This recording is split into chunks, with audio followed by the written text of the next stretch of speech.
दोस्तों नमस्कार। मैं नाज सोनांचली कथा कहानी और उपन्यास के संग के साथ पुनः हाजिर हूँ।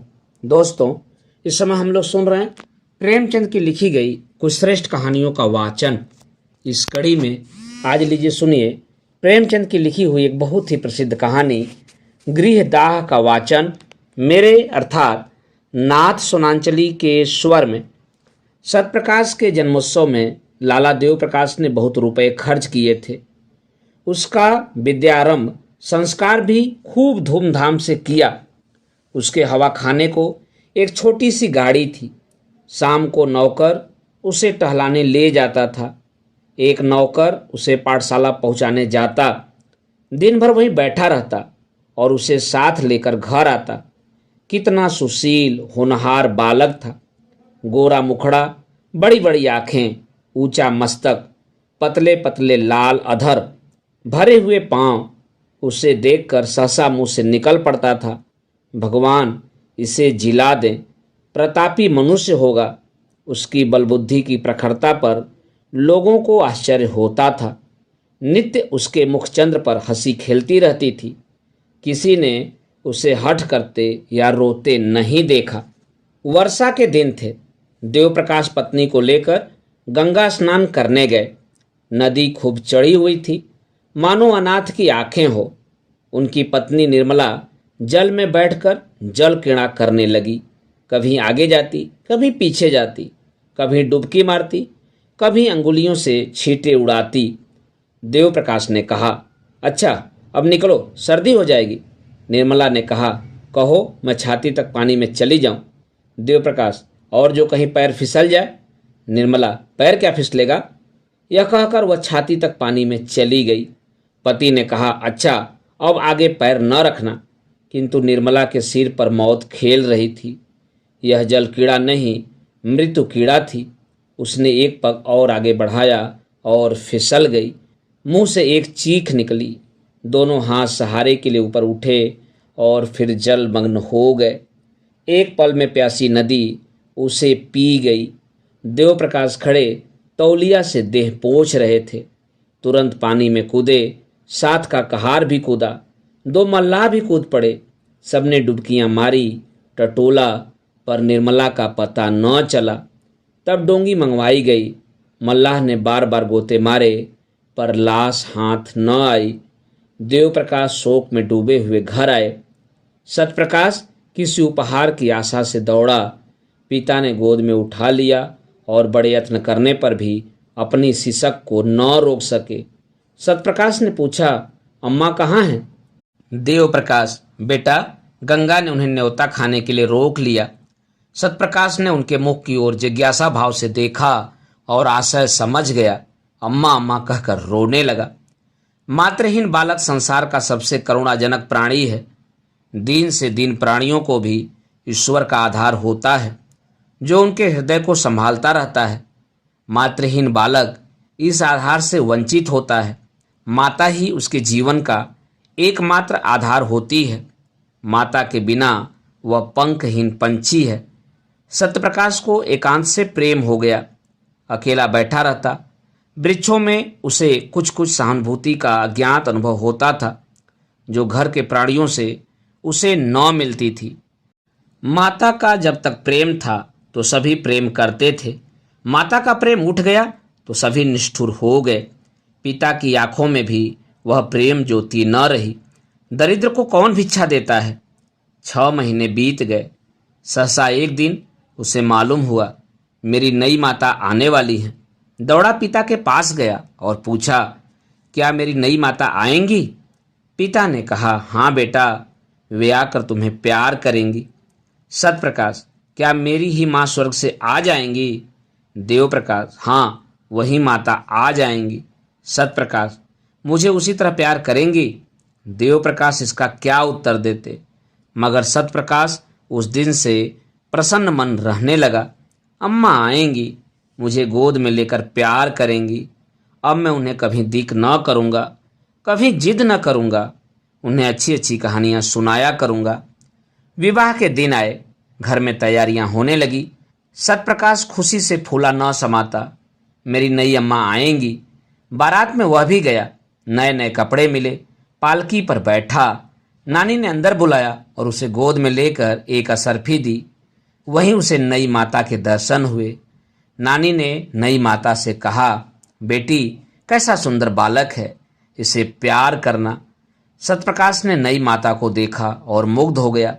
बच्चे भी रूप के उपासक होते हैं। एक लावण्यमयी मूर्ति आभूषण से लदी सामने खड़ी थी। उसने दोनों हाथों से उसका आंचल पकड़कर कहा, अम्मा। कितना अरुचिकर शब्द था, कितना लज्जायुक्त, कितना अप्रिय। वह ललना जो देवप्रिया नाम से संबोधित होती थी, यह उत्तरदायित्व, त्याग और क्षमा का संबोधन न सह सकी। अभी वह प्रेम और विलास का सुख स्वप्न देख रही थी। यौवन काल की मदमय वायु तरंगों में आंदोलित हो रही थी। उस शब्द ने उसके स्वप्न को भंग कर दिया। कुछ रुष्ट होकर बोली, मुझे अम्मा मत कहो। सतप्रकाश ने विस्मित नेत्रों से देखा। उसका बाल स्वप्न भी भंग हो गया। आंखें डबडबा गईं। नानी ने कहा, बेटी देखो, लड़के का दिल छोटा सा हो गया। वह क्या जाने क्या कहना चाहिए। अम्मा कह दिया तो तुम्हें कौन सी चोट लग गई। देवप्रिया ने कहा, मुझे अम्मा न कहे। सौत का पुत्र विमाता की आंखों में क्यों इतना खटकता है, इसका निर्णय आज तक किसी मनोभाव के पंडित ने नहीं किया। हम किस गिनती में हैं। देवप्रिया जब तक गर्भिणी न हुई, वह सतप्रकाश से कभी कभी बातें करती, कहानियां सुनाती, किंतु गर्भिणी होते ही उसका व्यवहार कठोर हो गया और प्रसव काल ज्यों ज्यों निकट आता था, उसकी कठोरता बढ़ती ही जाती थी। जिस दिन उसकी गोद में एक चांद से बच्चे का आगमन हुआ, सतप्रकाश खूब उछला कूदा और सौरगृह में दौड़ा हुआ बच्चे को देखने लगा। बच्चा देवप्रिया की गोद में सो रहा था।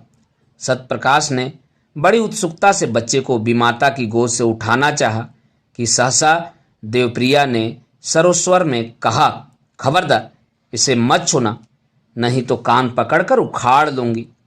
बालक उल्टे पांव लौट आया और कोठे की छत पर जाकर खूब रोया।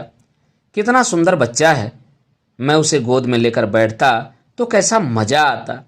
मैं उसे गिराता थोड़े ही, फिर इन्होंने क्यों मुझे झिड़क दिया। भोला बालक क्या जानता था कि इस झिड़की का कारण माता की सावधानी नहीं, कुछ और ही है। एक दिन शिशु सो रहा था। उसका नाम ज्ञान प्रकाश रखा गया था। देवप्रिया स्नानागार में थी। सतप्रकाश चुपके से आया और बच्चे का ओढ़ना हटाकर उसे अनुराग में नेत्रों से देखने लगा। उसका जी कितना चाहा कि उसे गोद में लेकर प्यार करूं, पर डर के मारे उसने उसे नहीं उठाया, केवल उसके कपोलों को चूमने लगा। इतने में देवप्रिया निकल आई। सतप्रकाश को बच्चे को चूमते देखकर वह आग बबूला हो गई। दूर ही से डांटा, हट जा वहां से। सतप्रकाश माता को दीन नेत्रों से देखता हुआ बाहर निकल आया।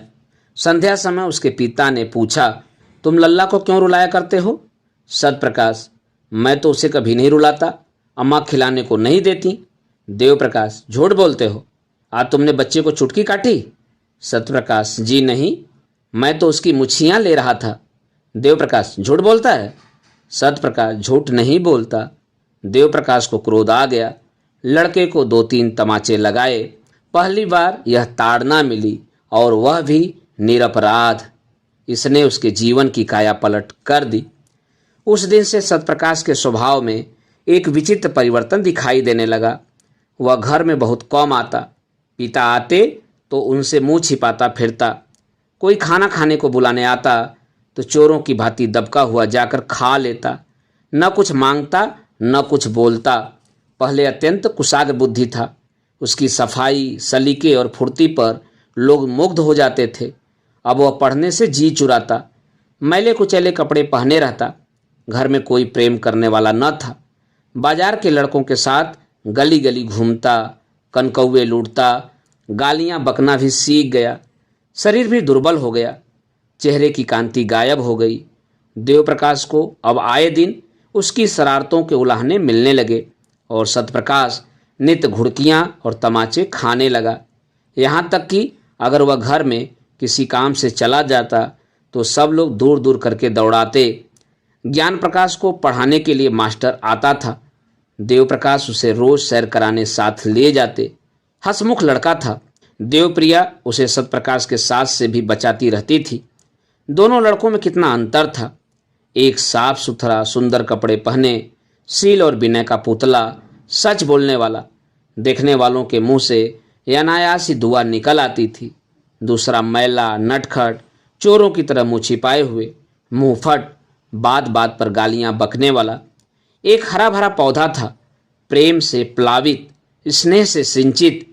दूसरा सूखा हुआ, टेढ़ा, पल्लवहीन नववृक्ष था, जिसकी जड़ों को एक मुद्दत से पानी नहीं नसीब हुआ। एक को देखकर पिता की छाती ठंडी होती थी, दूसरे को देखकर देह में आग लग जाती थी। आश्चर्य यह था कि सतप्रकाश को अपने छोटे भाई से लेस मात्र भी ईर्ष्या न थी। अगर उसके हृदय में कोई कोमल भाव शेष रह गया था तो अपने भाई के प्रति स्नेह था। उस मरी भूमि में यही एक हरियाली थी। ईर्ष्या सामभाव की घोतक है। सतप्रकाश अपने भाई को अपने से कहीं ऊंचा, कहीं भाग्यशाली समझता था। उसमें ईर्ष्या का भाव ही लोप हो गया था। घृणा से घृणा उत्पन्न होती है, प्रेम से प्रेम। ज्ञान प्रकाश भी बड़े भाई को चाहता था। कभी कभी उसका पक्ष लेकर अपनी माँ से वाद विवाद करता, कहता, भैया की अचकन फट गई है, आप नई अचकन क्यों नहीं बनवा देती। माँ उत्तर देती, उसके लिए वही अचकन अच्छी है, अभी क्या, कभी तो वह नंगा फिरेगा। ज्ञान प्रकाश बहुत चाहता था कि अपने जेब खर्च से बचाकर कुछ अपने भाई को दे, पर सतप्रकाश कभी इसे स्वीकार न करता था।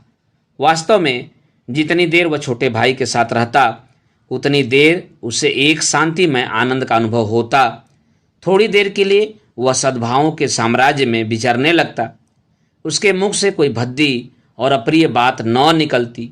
एक क्षण के लिए उसकी सोई हुई आत्मा जाग उठती। एक बार कई दिन तक सतप्रकाश मदरसे न गया। पिता ने पूछा, तुम आजकल पढ़ने क्यों नहीं जाते? क्या सोच रखा है कि मैंने तुम्हारी जिंदगी भर का ठेका ले रखा है? सतप्रकाश, मेरे ऊपर जुर्माने और फीस के कई रुपए हो गए हैं। जाता हूँ तो दर्जे से निकाल दिया जाता हूँ। देवप्रकाश, फीस क्यों बाकी है? तुम तो महीने महीने ले लिया करते हो ना?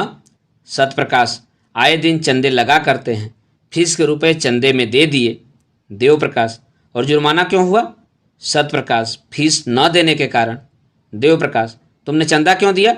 सतप्रकाश, ज्ञानू ने चंदा दिया तो मैंने भी दिया। देवप्रकाश, तुम ज्ञानू से जलते हो? सतप्रकाश, मैं ज्ञानू से क्यों जलने लगा? यहाँ हम और वह दो हैं, बाहर हम और वह एक समझे जाते हैं। मैं यह नहीं कहना चाहता कि मेरे पास कुछ नहीं है। देवप्रकाश, क्यों, यह कहते शर्म आती है? सतप्रकाश, जी हाँ, आपकी बदनामी होगी। देवप्रकाश, अच्छा तो आप मेरी मान रक्षा करते हैं, यह क्यों नहीं कहते कि पढ़ना अब मुझे मंजूर नहीं है? मेरे पास इतना रुपया नहीं कि तुम्हें एक एक क्लास में 3-3 साल पढ़ाऊं और ऊपर से तुम्हारे खर्च के लिए भी प्रतिमास कुछ दूं। ज्ञान बाबू तुमसे कितना छोटा है, लेकिन तुमसे एक ही दर्जा नीचे है।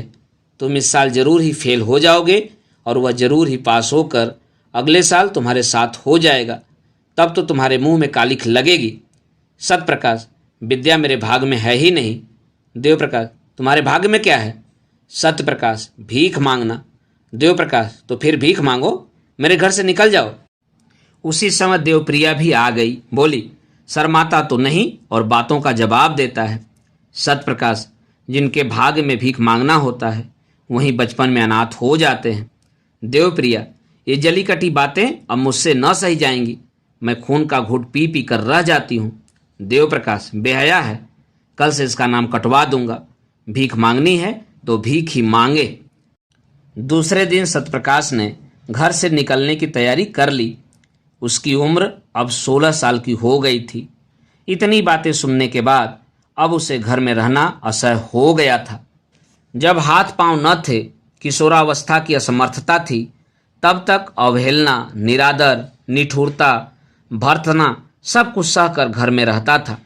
अब हाथ पांव हो गए थे, उस बंधन में क्यों रहता? आत्माभिमान आशा की भांति बहु चिरंजीवी होता है।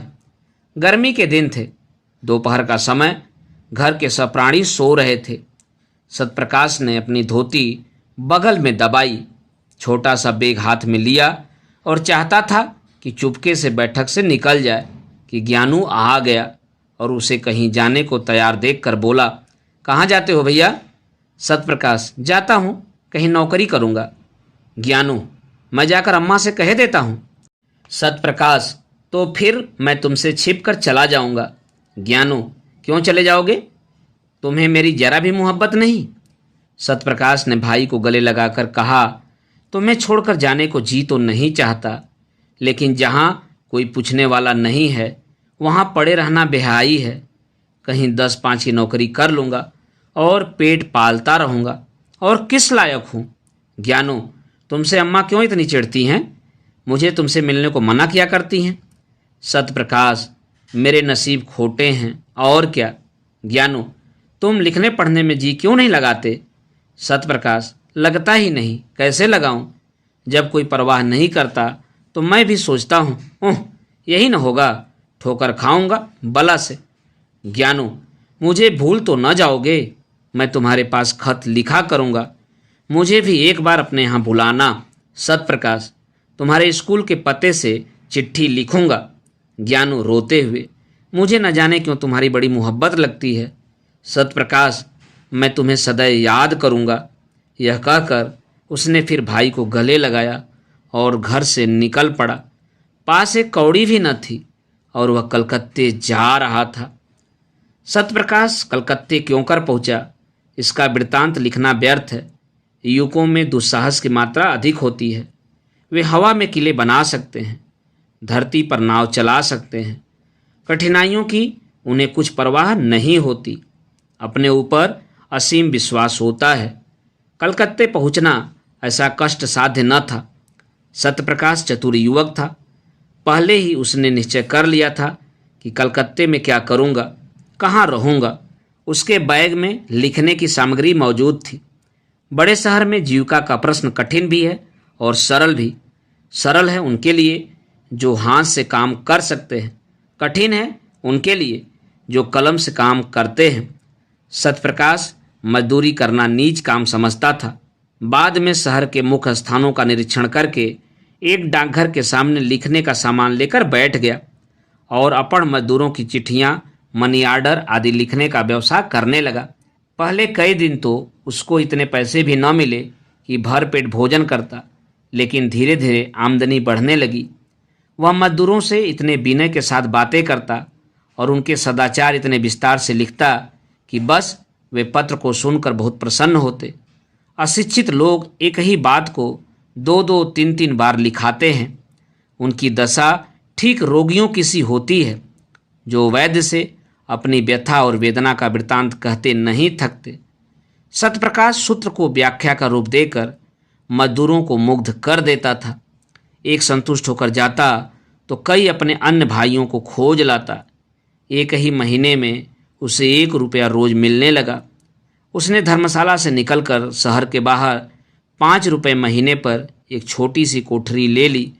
1 जून खाता, बर्तन अपने हाथों से धोता, जमीन पर सोता। उसे अपने निर्वासन पर जरा भी खेद और दुख न था। घर के लोगों की कभी याद न आती। वह अपनी दशा पर संतुष्ट था। केवल ज्ञान प्रकाश की प्रेमयुक्त बातें न भूलती। अंधकार में यही एक प्रकाश था। विदाई का अंतिम दृश्य आंखों के सामने फिरा करता। जीविका से निश्चिंत होकर उसने ज्ञान प्रकाश को एक पत्र लिखा। उत्तर आया तो उसके आनंद की सीमा न रही। ज्ञानू मुझे याद करके रोता है, मेरे पास आना चाहता है, स्वास्थ्य भी अच्छा नहीं है। प्यासे को पानी से जो तृप्ति होती है वही तृप्ति इस पत्र से सत्यप्रकाश को हुई। मैं अकेला नहीं हूँ, कोई मुझे भी चाहता है, मुझे भी याद करता है। उसी दिन से सत्यप्रकाश को यह चिंता हुई कि ज्ञान के लिए कोई उपहार भेजूं। युवकों को मित्र बहुत जल्द मिल जाते हैं। सत्यप्रकाश को भी कई युवकों से मित्रता हो गई थी। उनके साथ कई बार सिनेमा देखने गया, कई बार बूटी भंग, शराब, कबाब की भी ठहरी। आईना, तेल, कंघी का शौक भी पैदा हुआ। जो कुछ पाता उड़ा देता। बड़े वेग से नैतिक पतन और शारीरिक विनाश की ओर दौड़ा चला जाता था। इस प्रेम पत्र ने उसके पैर पकड़ लिए। उपहार के प्रयास ने इन दुर्व्यसनों को तिरोहित करना शुरू किया। सिनेमा का चस्का छूटा, मित्रों को हिले हवाले करके टालने लगा, भोजन भी रूखा सूखा करने लगा। धन संचय की चिंता ने सारी इच्छाओं को परास्त कर दिया। उसने निश्चय किया कि अच्छी सी घड़ी भेजूं, उसका दाम कम से कम 40 रुपया होगा। अगर 3 महीने तक एक भी कौड़ी का अव्यय न करूं तो घड़ी मिल सकती है। ज्ञानू घड़ी देखकर कैसा खुश होगा। अम्मा और बाबूजी भी देखेंगे, उन्हें मालूम हो जाएगा कि मैं भूखों नहीं मर रहा हूँ। किफ़ायत की धुन में वह बहुधा दिया बत्ती भी न करता, बड़े सवेरे काम करने चला जाता और सारे दिन 2-4 पैसे की मिठाई खाकर काम करता रहता। उसके ग्राहकों की संख्या दिन दूनी होती जाती थी। चिट्ठी पत्री के अतिरिक्त अब उसने तार लिखने का भी अभ्यास कर लिया था। 2 ही महीने में उसके पास 50 रुपये एकत्र हो गए और जब घड़ी के साथ सुनहरी चेन का पार्सल बनाकर ज्ञानू के नाम भेज दिया तो उसका चित्त इतना उत्साहित था मानो किसी निसंतान पुरुष को बालक हुआ हो। घर कितनी कोमल, पवित्र, मनोहर स्मृतियों को जागृत कर देता है। यह प्रेम का निवास स्थान है। प्रेम ने बहुत तपस्या करके यह वरदान पाया है। किशोरावस्था में घर माता पिता, भाई बहन, सखी सहेली के प्रेम की याद दिलाता है। प्रौढ़ावस्था में गृहिणी और बाल बच्चों के प्रेम की। यही वह लहर है जो मानव जीवन को स्थिर रखता है, उसे समुद्र की वेगवती लहरों में बहने और चट्टानों से टकराने से बचाता है। यही वह मंडप है जो जीवन को समस्त विघ्न बाधाओं से सुरक्षित रखता है। सतप्रकाश का घर कहाँ था? वह कौन सी शक्ति थी जो कलकत्ते के विराट प्रलोभनों से उसकी रक्षा करती थी? माता का प्रेम, पिता का स्नेह, बाल बच्चों की चिंता नहीं। उसका रक्षक, उद्धारक, उसका पारितोषक केवल ज्ञान प्रकाश का स्नेह था। उसी के निमित्त वह एक एक पैसे की किफ़ायत करता था। उसी के लिए वह कठिन परिश्रम करता था और धनोपार्जन के नए नए उपाय सोचता था। उसे ज्ञान प्रकाश के पत्रों से मालूम हुआ कि इन दिनों देव प्रकाश की आर्थिक स्थिति अच्छी नहीं है। वे एक घर बनवा रहे हैं जिसमें व्यय अनुमान से अधिक हो जाने के कारण ऋण लेना पड़ा है। इसलिए अब ज्ञान प्रकाश को पढ़ाने के लिए घर पर मास्टर नहीं आता। तब से सतप्रकाश प्रतिमाह ज्ञानू के पास कुछ न कुछ अवश्य भेज देता था। वह अब केवल पत्र लेखक न था, लिखने के सामान की एक छोटी दुकान भी उसने खोल ली थी। इससे अच्छी आमदनी हो जाती थी। इस तरह 5 वर्ष बीत गए। रसिक मित्रों ने जब देखा कि यह अब हत्थे नहीं चढ़ता तो उसके पास आना जाना छोड़ दिया। संध्या का समय था। देवप्रकाश अपने मकान में बैठे देवप्रिया से ज्ञान प्रकाश के विवाह के संबंध में बातें कर रहे थे। ज्ञानू अब 17 वर्ष का सुंदर युवक था। बाल विवाह के विरोधी होने पर भी देवप्रकाश अब इस शुभ मुहूर्त को न टाल सकते थे, विशेषतः जब कोई महाशय 5,000 रुपया दहेज देने को प्रस्तुत हो। देवप्रकाश, मैं तो तैयार हूँ, लेकिन तुम्हारा लड़का भी तो तैयार हो। देवप्रिया, तुम बातचीत पक्की कर लो, वह तैयार हो ही जाएगा। सभी लड़के पहले नहीं नहीं करते हैं। देव, ज्ञानू का इनकार केवल संकोच का इनकार नहीं है, वह सिद्धांत का इनकार है। वह साफ साफ कह रहा है कि जब तक भैया का विवाह न होगा मैं अपना विवाह करने पर राजी नहीं हूँ। देवप्रिया, उसकी कौन चलावे? वहाँ कोई रखेली रख ली होगी, विवाह क्यों करेगा? वहाँ कोई देखने जाता है? देवप्रकाश झुझलाकर, रखेली रख ली होती तो तुम्हारे लड़के को 40 रुपये महीने न भेजता और न वे चीज़ें ही देता जो पहले महीने से अब तक बराबर देता चला आता है।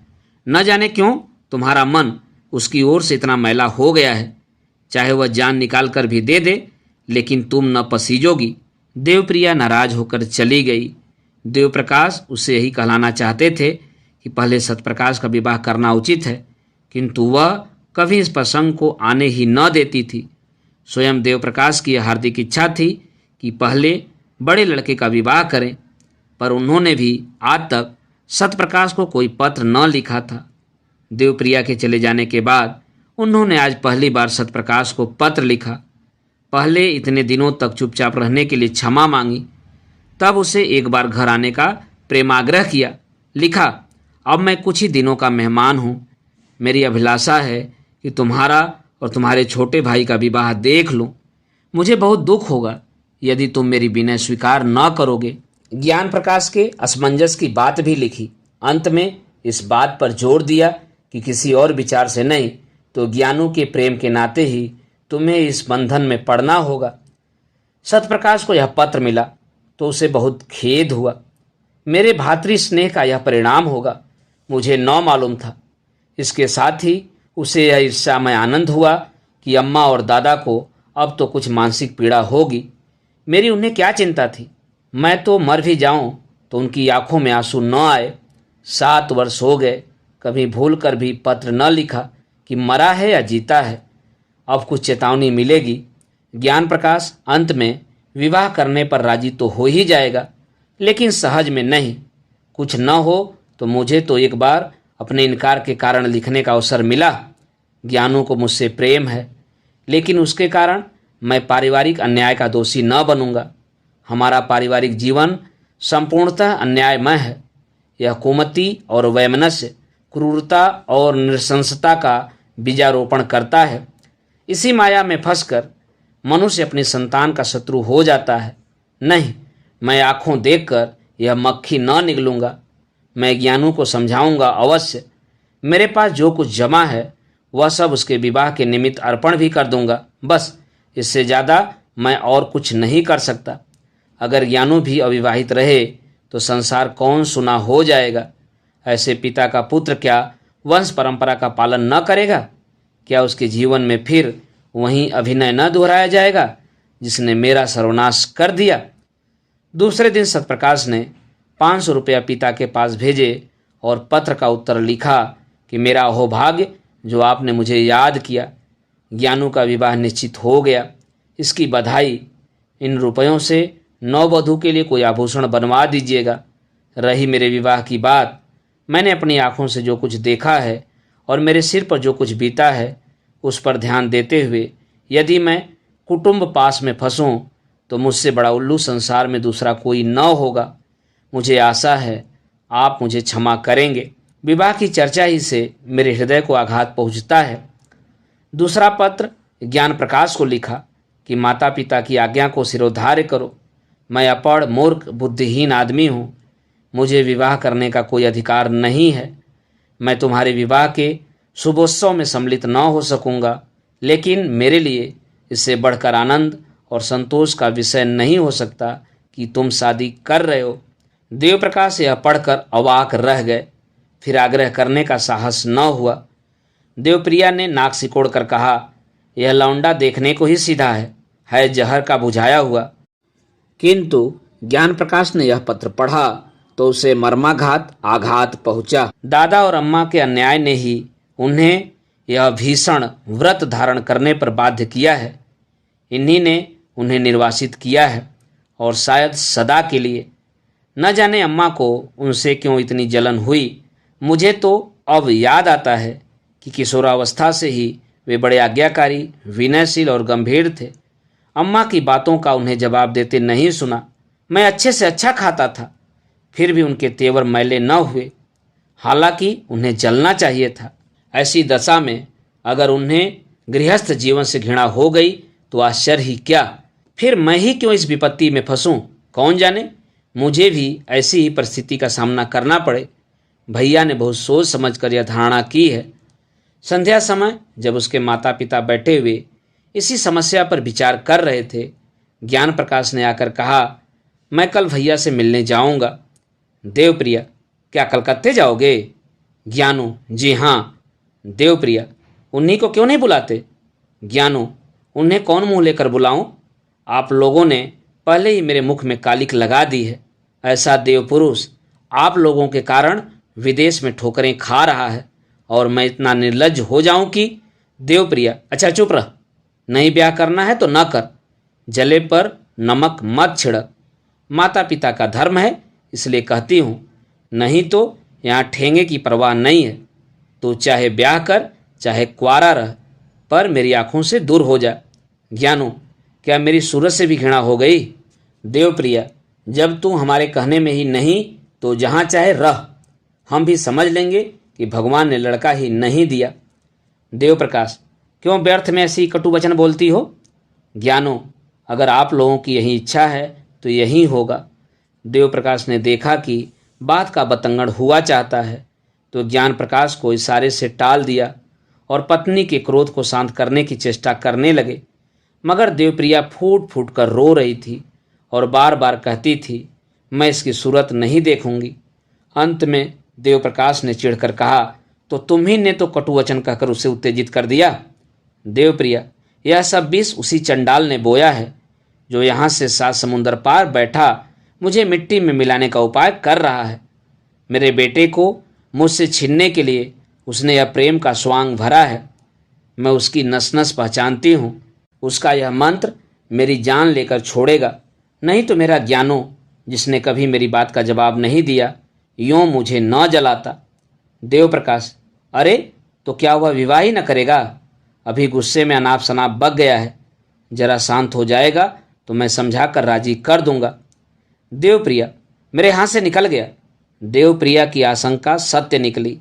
देवप्रकाश ने बेटे को बहुत समझाया, कहा, तुम्हारी माता इस शोक से मर जाएंगी, किंतु कुछ असर न हुआ। उसने एक बार नहीं करके हाँ न की। निदान पिता भी निराश होकर बैठे रहे। 3 साल तक प्रतिवर्ष विवाह के दिनों में यह प्रश्न उठता रहा, पर ज्ञान प्रकाश अपनी प्रतिज्ञा पर अटल रहा। माता का रोना धोना निष्फल हुआ। हाँ, उसने माता की एक बात मान ली, वह भाई से मिलने कलकत्ता न गया। 3 साल में घर में बड़ा परिवर्तन हो गया। देवप्रिया की 3 कन्याओं का विवाह हो गया। अब घर में उसके सिवा कोई दूसरी स्त्री न थी। सूना घर उसे फाड़े खाता था। जब वह नैराश्य और क्रोध से पागल हो जाती तो सतप्रकाश को खूब जी भरकर कोसती, मगर दोनों भाइयों में प्रेम पत्र व्यवहार बराबर होता रहता था। देवप्रकाश के स्वभाव में एक विचित्र उदासीनता प्रकट होने लगी। उन्होंने पेंशन ले ली थी और प्रायः धर्म ग्रंथों का अध्ययन किया करते थे। ज्ञान प्रकाश ने भी आचार्य की उपाधि प्राप्त कर ली थी और एक विद्यालय में अध्यापक हो गए थे। देवप्रिया अब संसार में अकेली थी। देवप्रिया अपने पुत्र को गृहस्थी की ओर खींचने के लिए नित्य टोने टोटके किया करती। बिरादरी में कौन सी कन्या सुंदरी है, गुणवती है, सुशिक्षिता है, उसका बखान किया करती। पर ज्ञान प्रकाश को इन बातों को सुनने की भी फुर्सत न थी। मोहल्ले के और घरों में नित्य ही विवाह होते रहते थे। बहुएं आती थीं, उनकी गोद में बच्चे खेलने लगते थे। घर गुलजार हो जाता था। कहीं विदाई होती थी, कहीं बधाइयाँ आती थीं, कहीं गाना बजाना होता था, कहीं बाजे बजते थे। यह चहल पहल देखकर देवप्रिया का चित्त चंचल हो जाता। उसे मालूम होता, मैं ही संसार में सबसे अभागिनी हूँ। मेरे ही भाग्य में यह सुख भोगना नहीं बदा है। भगवान, ऐसा भी कोई दिन आएगा कि मैं अपनी बहू का मुख चंद्र देखूंगी, उसके बालकों को गोद में खिलाऊंगी। वह भी कोई दिन होगा कि मेरे घर में भी आनंदोत्सव की मधुर तान उठेगी। रात दिन यही बातें सोचते सोचते देवप्रिया की दशा उन्मादनी की सी हो गई। आप ही आप सतप्रकाश को कोसने लगती। वही मेरे प्राणों का घातक है। तल्लीनता उन्माद का प्रधान गुण है। तल्लीनता अत्यंत रचनाशील होती है। वह आकाश में देवताओं के विमान उड़ाने लगती है। अगर भोजन में नमक तेज हो गया तो यह शत्रु ने कोई रोड़ा रख दिया होगा। देवप्रिया को अब कभी कभी धोखा हो जाता कि सतप्रकाश घर में आ गया है, वह मुझे मारना चाहता है, ज्ञान प्रकाश को विष खिलाए देता है। एक दिन उसने सतप्रकाश के नाम एक पत्र लिखा और उसे जितना कोसते बना उतना कोसा। तू मेरे प्राणों का बैरी है, मेरे कुल का घातक है, हत्यारा है। वह कौन दिन आएगा कि तेरी मिट्टी उठेगी। तूने मेरे लड़के पर वशीकरण मंत्र चला दिया है। दूसरे दिन फिर ऐसा ही एक पत्र लिखा, यहाँ तक कि यह उसका नित्य का कर्म हो गया। जब तक एक चिट्ठी में सतप्रकाश को गालियाँ न दे देती उसे चैन ही न आता था। इन पत्रों को वह कहारिन के हाथ डाकघर भिजवा दिया करती थी। ज्ञान प्रकाश का अध्यापक होना सतप्रकाश के लिए घातक हो गया। परदेश में उसे यही संतोष था कि मैं संसार में निराधार नहीं हूँ अब यह अवलंब भी जाता रहा। ज्ञान प्रकाश ने जोर देकर लिखा, अब आप मेरे हेतु कोई कष्ट न उठावें। मुझे अपनी गुजर करने के लिए काफी से ज्यादा मिलने लगा है। यद्यपि सत्यप्रकाश की दुकान खूब चलती थी, लेकिन कलकत्ते जैसे शहर में एक छोटे से दुकानदार का जीवन बहुत सुखी नहीं होता। 60-70 रुपए की मासिक आमदनी होती ही क्या है। अब तक जो कुछ बचाता था वह वास्तव में बचत न थी, बल्कि त्याग था। एक वक्त रूखा सूखा खाकर, एक तंग आद्र कोठरी में रहकर 25-30 रुपए बचे रहते थे। अब दोनों वक्त भोजन करने लगा, कपड़े भी जरा साफ पहनने लगा, मगर थोड़े ही दिनों में उसके खर्च में औषधियों की एक मद बढ़ गई और फिर वही पहले की सी दशा हो गई। बरसों तक शुद्ध वायु, प्रकाश और पुष्टिकर भोजन से वंचित रहकर अच्छे से अच्छा स्वास्थ्य भी नष्ट हो सकता है। सत्यप्रकाश को भी अरुचि, मदाग्नि आदि रोगों ने आ घेरा। कभी कभी ज्वर भी आ जाता। युवावस्था में आत्मविश्वास होता है, किसी अवलंब की परवाह नहीं होती। वयोवृद्धि दूसरों का मुंह ताकती है, आश्रय ढूंढती है। सत्यप्रकाश पहले सोता तो एक ही करवट में सवेरा हो जाता। कभी बाजार से पूरियां लेकर खा लेता, कभी मिठाइयों पर टाल देता। पर अब रात को अच्छी तरह नींद न आती, बाजारी भोजन से घृणा होती। रात को घर आता तो थक कर चूर चूर हो जाता था। उस वक्त चूल्हा जलाना, भोजन पकाना बहुत अखरता। कभी कभी वह अपने अकेलेपन पर रोता। रात को जब किसी तरह नींद न आती तो उसका मन किसी से बातें करने को ललायित होने लगता, पर वहाँ निशांधकार के सिवा और कौन था। दीवालों के कान चाहे हों, मुंह नहीं होता। इधर ज्ञान प्रकाश के पत्र भी अब कम आते थे, और वे भी रूखे। उनमें अब हृदय के सरल उद्गारों का लेश भी न होता था। सत्यप्रकाश अब भी वैसे ही भावमय पत्र लिखता था, पर एक अध्यापक के लिए भावुकता कब शोभा देती है। सनय सनय सत्यप्रकाश को भ्रम होने लगा कि ज्ञान प्रकाश भी मुझसे निष्ठुरता करने लगा। नहीं तो क्या मेरे पास 2-4 दिन के लिए आना असंभव था। मेरे लिए तो घर का द्वार बंद है, पर उसे कौन सी बाधा है। उस गरीब को क्या मालूम कि यहाँ ज्ञान प्रकाश के माता से कलकत्ते न जाने की कसम खा ली है। इस भ्रम ने उसे और भी हताश कर दिया। शहरों में मनुष्य बहुत होते हैं, पर मनुष्यता बिरले में ही होती है। सत्यप्रकाश उस बहुसंख्यक स्थान में भी अकेला था। उसके मन में अब एक नई आकांक्षा अंकुरित हुई। क्यों न घर लौट चलूं, किसी संगनी के प्रेम में क्यों न शरण लूं। वह सुख और शांति और कहाँ मिल सकती है। मेरे जीवन के निरासंधकार को और कौन ज्योति आलोकित कर सकती है। वह इस आवेश को अपनी संपूर्ण विचार शक्ति से रोकता, जिस भांति किसी बालक को घर में रखी हुई मिठाइयों की याद बार बार खेल से घर खींच लाती है। उसी तरह उसका चित्त भी बार बार उन्हीं मधुर चिंताओं में मग्न हो जाता था। वह सोचता, मुझे विधाता ने सब सुख से वंचित कर दिया है, नहीं तो मेरी दशा ऐसी हीन दीन क्यों होती। मुझे ईश्वर ने बुद्धि न दी थी क्या? क्या मैं श्रम से जी चुराता था? अगर बालपन में ही मेरे उत्साह और अभिरुचि पर तुषार न पड़ गया होता, मेरी बुद्धि शक्तियों का गला न घोट दिया गया होता, तो मैं आज आदमी होता। पेट पालने के लिए इस विदेश में न पड़ा रहता। नहीं, मैं अपने ऊपर यह अत्याचार न करूँगा। महीनों तक सत्यप्रकाश के मन और बुद्धि में यह संग्राम होता रहा। एक दिन वह दुकान से आकर चूल्हा जलाने जा रहा था कि डाकिये ने पुकारा। ज्ञान प्रकाश के सिवा उसके पास और किसी के पत्र न आते थे। आज ही उसका पत्र आ चुका था। यह दूसरा पत्र क्यों? किसी अनिष्ट की आशंका हुई। पत्र लेकर पढ़ने लगा। एक क्षण में पत्र उसके हाथ से छूटकर गिर पड़ा और वह सिर थाम कर बैठ गया कि जमीन पर न गिर पड़े।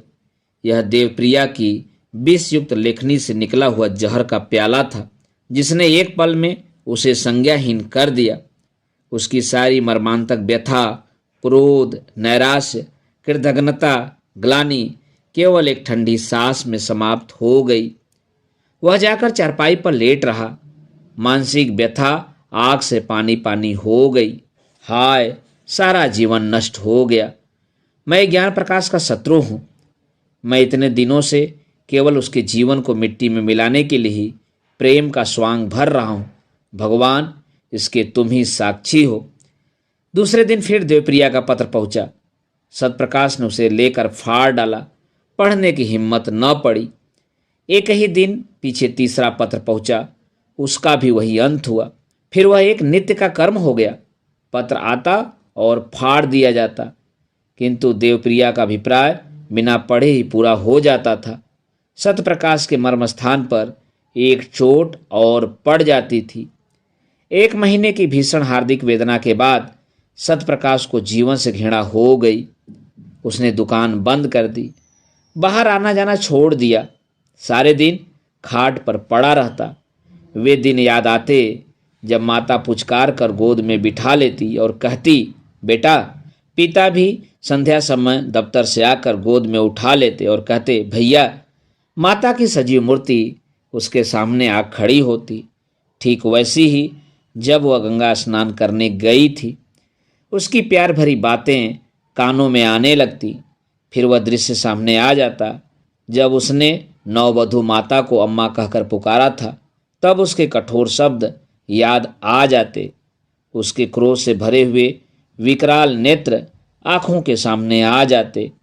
उसे अब अपना सिसक सिसक कर रोना याद आ जाता। फिर सौरगिरी का दृश्य सामने आता। उसने कितने प्रेम से बच्चे को गोद में लेना चाहा था। तब माता के वज्र के से शब्द कानों में गूंजने लगते। हाय, उसी वज्र ने मेरा सर्वनाश कर दिया। फिर ऐसी कितनी ही घटनाएं याद आती जब बिना किसी अपराध के माँ डांट बताती। पिता का निर्दय निष्ठुर व्यवहार याद आने लगता। उनका बात बात पर त्योरियां बदलना, माता के मिथ्यापवादों पर विश्वास करना। हाय, मेरा सारा जीवन नष्ट हो गया। तब वह करवट बदल लेता और फिर वही दृश्य आंखों में फिरने लगते। फिर करवट बदलता और चिल्लाकर कहता, इस जीवन का अंत क्यों नहीं हो जाता। इस भांति पड़े पड़े उसे कई दिन हो गए। संध्या हो गई थी कि सहसा उसे द्वार पर किसी के पुकारने की आवाज़ सुनाई दी। उसने कान लगाकर सुना और चौंक पड़ा। किसी परिचित मनुष्य की आवाज़ थी। दौड़ा द्वार पर आया तो देखा ज्ञान प्रकाश खड़ा है। कितना रूपवान पुरुष था।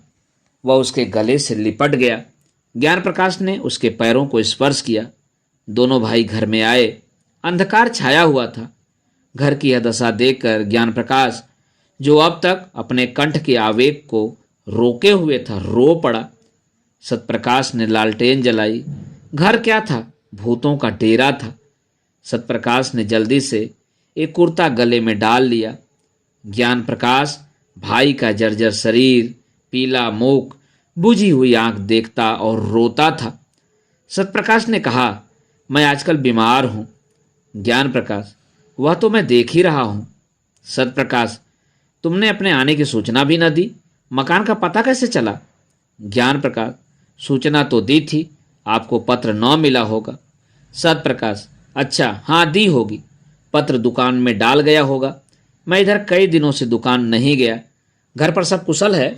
ज्ञान प्रकाश, माताजी का देहांत हो गया। सतप्रकाश, अरे क्या बीमार थीं? ज्ञान प्रकाश, जी नहीं, मालूम नहीं क्या खा लिया। इधर उन्हें उन्माद सा हो गया था। पिताजी ने कुछ कटु वचन कहे थे, शायद इसी पर कुछ खा लिया। सतप्रकाश, पिताजी तो कुशल से हैं? ज्ञान प्रकाश, हाँ, अभी मरे नहीं हैं। सतप्रकाश, अरे क्या बहुत बीमार हैं? ज्ञान प्रकाश, माता ने विष खा लिया तो वे उनका मुंह खोलकर दवा पिला रहे थे। माताजी ने जोर से उनकी 2 उंगलियां काट ली। वहीं विष उनके शरीर में पहुंच गया। तब से सारा शरीर सूज गया है। अस्पताल में पड़े हुए हैं। किसी को देखते हैं तो काटने दौड़ते हैं। बचने की आशा नहीं है। सतप्रकाश, तब तो घर ही चौपट हो गया। ज्ञान प्रकाश, ऐसे घर को अब से बहुत पहले चौपट हो जाना चाहिए था। तीसरे दिन दोनों भाई प्रातःकाल कलकत्ते से विदा होकर घर चल दिए। दोस्तों, अभी आप सुन रहे थे प्रेमचंद की लिखी हुई एक बहुत ही मार्मिक और भावुक कर देने वाली कहानी गृहदाग का वाचन मेरे अर्थात नाथ सोनांचली के स्वर में। दोस्तों, यह कहानी आपको कैसी लगी अपनी प्रतिक्रिया कमेंट बॉक्स में अवश्य दीजिएगा। दोस्तों, और भी किस्से कहानी और उपन्यास सुनने के लिए आप मेरे साथ कथा कहानी और उपन्यास के साथ जुड़े रहें। धन्यवाद। नमस्कार।